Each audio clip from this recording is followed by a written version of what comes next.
Not a care in the world, nor fear in my heart, as I approach the rusty, weathered gates that block the entrance to where I shall surely meet my death.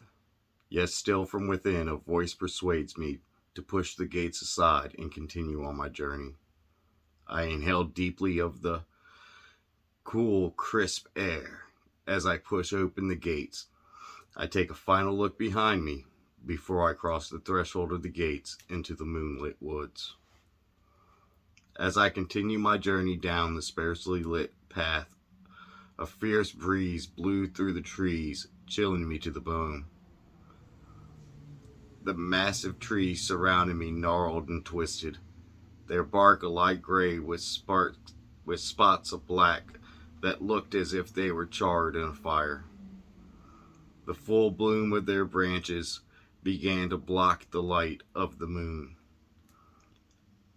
I could hear the rustling of the wind through the leaves above my head.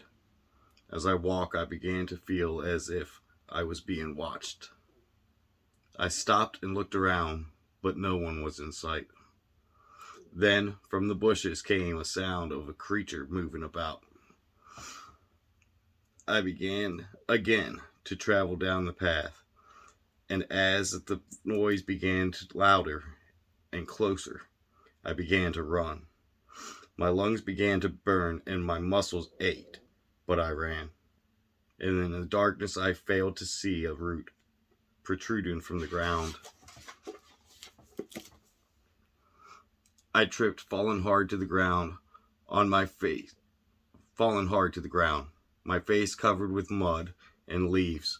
As I pushed myself up and wiped my face, I noticed the eerie silence that had befallen upon the woods.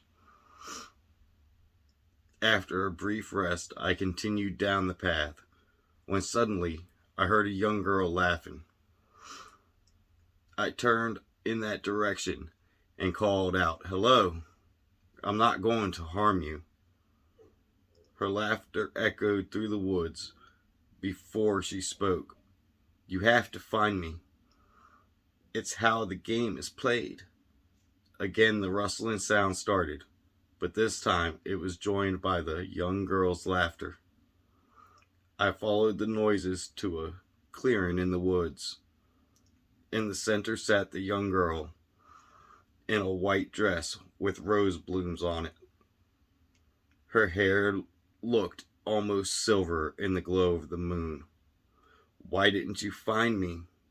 she asked, her back to me. "What do you mean?" I asked. As I approached the girl, the air became thick with the smell of sulfur.